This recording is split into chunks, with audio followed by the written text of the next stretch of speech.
Olá, hoje vamos falar mais sobre módulos e subrrotinas em Python. Nós vamos compreender o uso de funções embutidas, funções que já vêm prontas com o Python, a importação e criação de novos módulos, a passagem de parâmetros, a execução de programas em Python e alguns comandos novos. O Python já vem com as baterias inclusas, um conjunto de funções prontas para uso. Isso quer dizer que nem tudo que você precisa é necessário escrever do começo. Python vem com um conjunto muito útil de funções para você utilizar. É o que acontece, por exemplo, com os comandos input e print para entrada e saída de dados. São funções como aquelas que você escreve, mas que o Python já traz pronta para você utilizar. Quando você executa uma função print, na verdade você está executando uma função que o Python já traz pronta para você. Essa função recebe parâmetros, que são os argumentos que você deseja imprimir na tela. Ela também recebe dois parâmetros que são opcionais. O parâmetro sep, separador, ele define o que é que vai ser impresso entre cada argumento que você manda imprimir na tela. Já o parâmetro end define qual é o caractere que será impresso após a impressão. O padrão do sep é um espaço em branco, mas você pode alterar. Por exemplo, aqui nós estamos alterando o espaço em branco para uma quebra de linha. Então, cada caractere impresso, ele vai quebrar uma linha. E o end, o padrão dele é você imprimir um /n, uma quebra de linha. Mas aqui nós alteramos e colocamos um ponto final e o /n. Então, quando for impresso nossa mensagem, no final será colocado um ponto e será quebrada a linha. Outra função que vem embutida, pronta para você utilizar, é a função ABS. Essa função ela retorna um valor absoluto de um número, ou seja, o valor do número sem considerar o sinal. Você pode chamar ABS 5, ela vai retornar o próprio 5, ou se você passar ABS menos 5, ela também vai retornar 5. Você também pode utilizar essa função com números reais, números de ponto flutuante, que ela também vai retornar o número sem sinal. As funções max e min também já vem embutida com o Python. A função max retorna o maior dos argumentos de uma lista, já a função min retorna o menor dos argumentos. Então, se você chama a função max passando 5, 6 e 4, ela vai retornar 6, que é o maior número da lista de argumentos. Se você passar com 8, 9, 2 e 7, ela vai retornar o 9, que é o maior dos argumentos. Já o min retorna o menor. Nesse caso aqui, retorna 4, e nessa lista de argumentos, retorna 2. A função chr também vem pronta para uso e ela retorna o caractere correspondente a um código inteiro recebido. Como nós sabemos, o computador ele só trabalha com números, e tudo que não é um número deve ter uma representação numérica, uma representação de inteiro. Então, por exemplo, se nós temos um dígito 0, esse dígito 0 é representado pelo número inteiro 48. O dígito 1 é representado pelo número inteiro 49 e o número 2 é representado pelo número inteiro 50. O número 3, 51, o número 4, 52 e seguiria na ordem. A mesma coisa acontece com os caracteres de letras maiúsculas. O A é o 65, o B é o 66, o C é o 67, o D é o 68 e aí você tem todo o alfabeto. Já os caracteres minúsculos começam com o código 97. Então, o 97 é um A minúsculo, o 98 é um B minúsculo, o 99 é o C minúsculo e segue na sequência. Você não precisa decorar toda a tabela de caracteres, mas é importante lembrar que o 48 representa o dígito 0, o 65, o A maiúsculo e o 97, o A minúsculo. Assim você consegue, por dedução, saber quais são os outros códigos do alfabeto e dos números inteiros. Então tenham cuidado se lhe perguntarem se o A maiúsculo é maior do que o A minúsculo, você vai responder sempre que não. Isso é falso. Por quê? Porque o A maiúsculo tem código 65, já um A minúsculo tem código 67. Então, o A maiúsculo é menor que um A minúsculo. Eu recomendo que vocês pesquisem sobre as tabelas Unicode e ASCII para conhecer melhor os códigos dos caracteres. Já a função word, ela recebe um caractere e retorna o código desse caractere. Então, o OR do caractere 0 é 48, o OR do caractere do dígito 1 é 49, do 2, 50, e aí vai na ordem. Do A maiúsculo é 65, do A minúsculo é 97, e você tem todos os códigos. Então, essa função, ela complementa a função CHR. A função CHR recebe o número inteiro, o código inteiro, e ela retorna o caractere. Já a função ORD recebe o caractere e retorna o número inteiro desse caractere. Outra função embutida muito útil é a função len. Ela vai retornar o comprimento, a quantidade de itens de um objeto, normalmente de uma string. Então, se você tem aqui a string IFPI e você chama len IFPI, ela vai te retornar 4, o número inteiro 4. Por quê? Porque nessa string você tem 4 caracteres. Já se você tem aqui uma concatenação de caracteres, um caractere A mais um caractere BC mais um caractere DEF, ela vai te retornar 6, porque a concatenação dessas strings tem comprimento 6. Esses são alguns poucos exemplos de funções embutidas que o Python traz prontos para você usar. Uma lista de funções está disponível nessa parte da documentação e eu recomendo que você dê uma olhada. Se alguma função que você deseja não está embutida no núcleo do Python, é bem possível que ela esteja disponível em um módulo. A diferença entre você utilizar uma função embutida e uma função disponível no módulo é que você precisa importar o módulo que contém essa função. Por exemplo, o módulo math ele contém várias funções matemáticas. Para você fazer a importação, você utiliza a palavra reservada import e o nome do módulo que você deseja importar. Uma vez que o módulo esteja importado, você consegue utilizar tudo que está dentro desse módulo. Por exemplo, aqui nós estamos utilizando math.py. Nós estamos utilizando a constante π que está dentro do módulo math. Ele vai me retornar aqui o valor. Nós também temos a constante de Euler nesse módulo. Então você chama math.e e ele vai te retornar a constante de Euler. Nós temos funções para calcular raiz quadrada. Então você chama math.sqrt e ele vai te retornar a raiz quadrada do número que receber por parâmetro.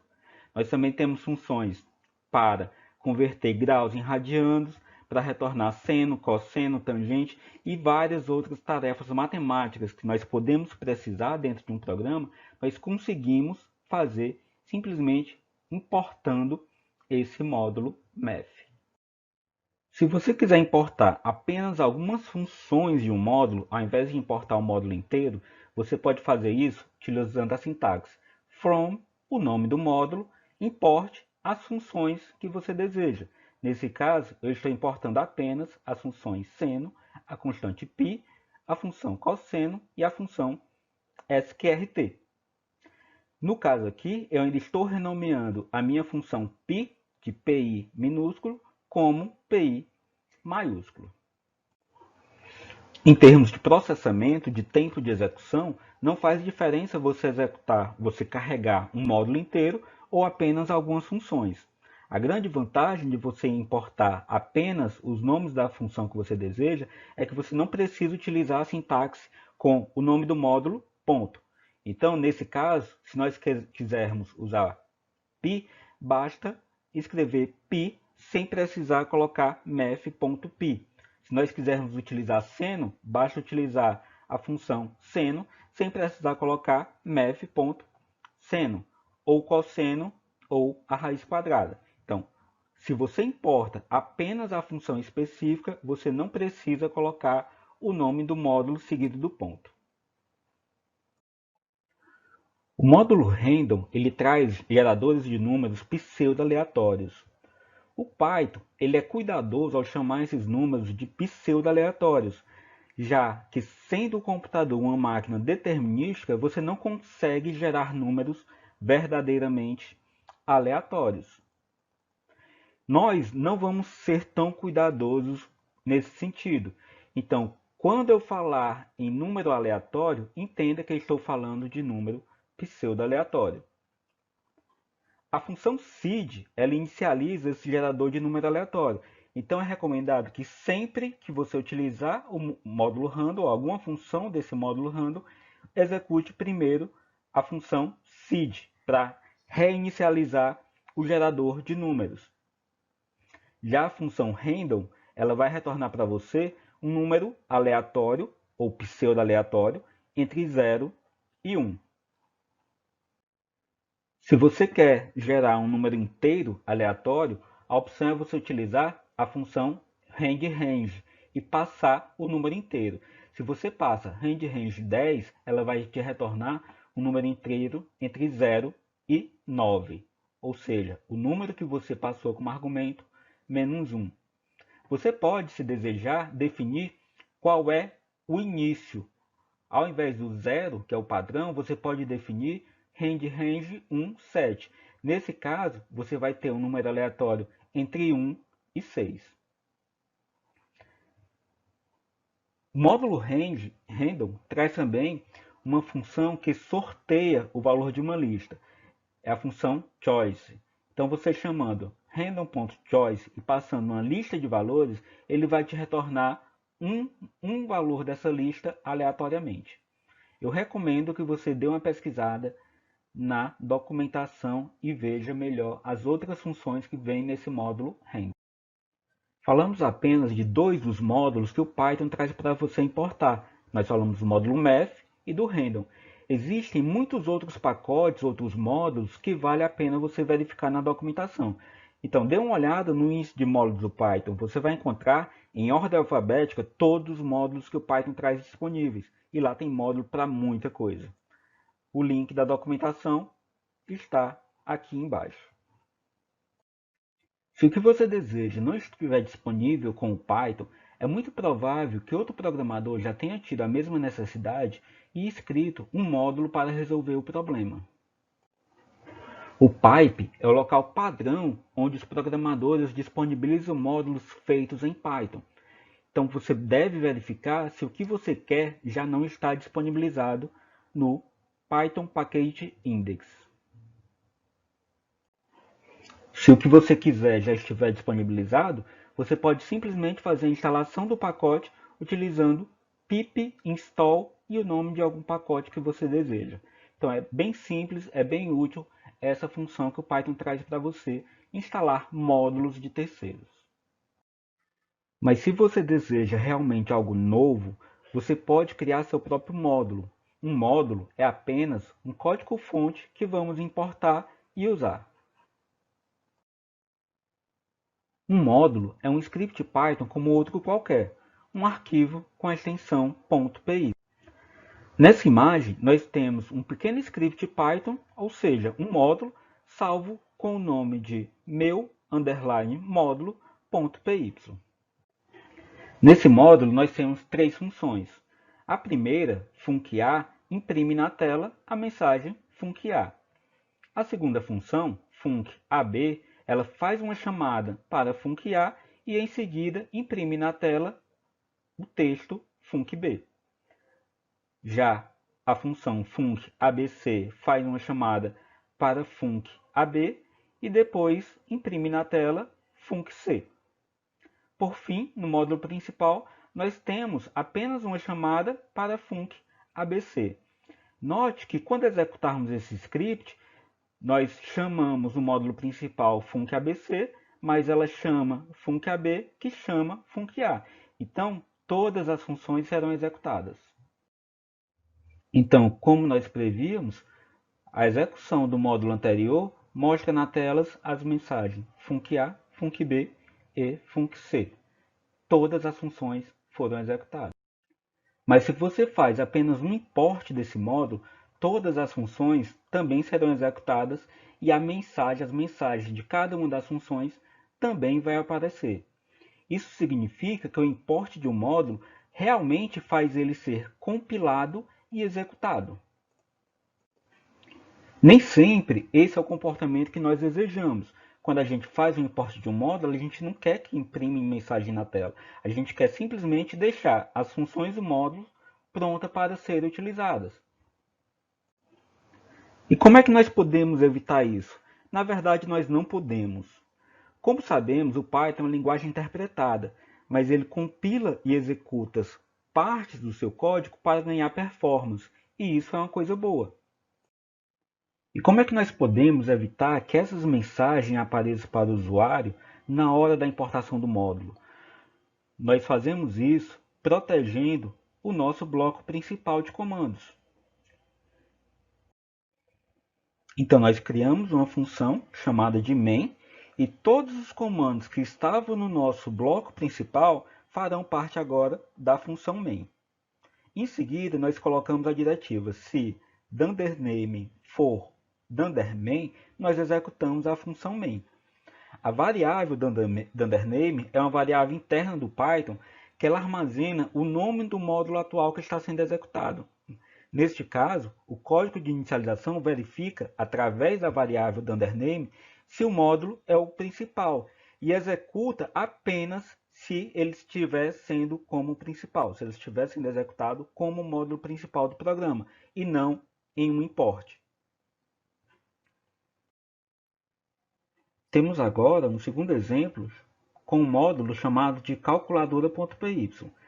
Esse módulo tem duas funções, uma função soma e uma função subtrai.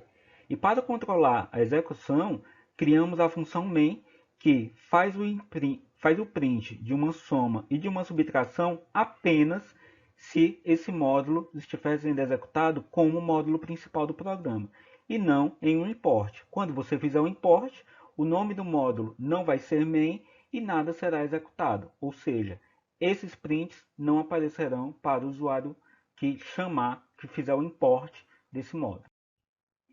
Para concluir, vamos falar sobre algumas coisas importantes ainda. A primeira é sobre parâmetros opcionais. É possível você tornar um parâmetro opcional definindo o seu valor inicial. Então aqui você tem um parâmetro π que recebe na chamada da função, na assinatura da função, o valor 3.14. Uma vez definido esse valor, esse parâmetro torna-se opcional e você pode fazer uma chamada para a tua função sem informar. Então, nessa primeira chamada, nós chamamos apenas, passando o valor do raio, e o valor padrão de π será aceito, será validado e o cálculo será feito com esse valor. Mas, se por um acaso nós precisarmos de uma precisão maior, de um valor diferente do padrão, nós podemos chamar a mesma função passando os dois parâmetros, o raio e um valor de π com a precisão desejada. E aí nós teremos um resultado diferente. Nós temos parâmetros opcionais, por exemplo, na função print e na função range.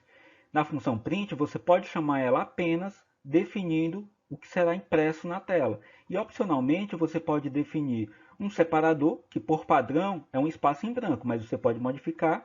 E também você pode modificar o terminador, o que vai aparecer após a impressão da mensagem, que por padrão é uma quebra de linha, um /n, mas você também pode alterar isso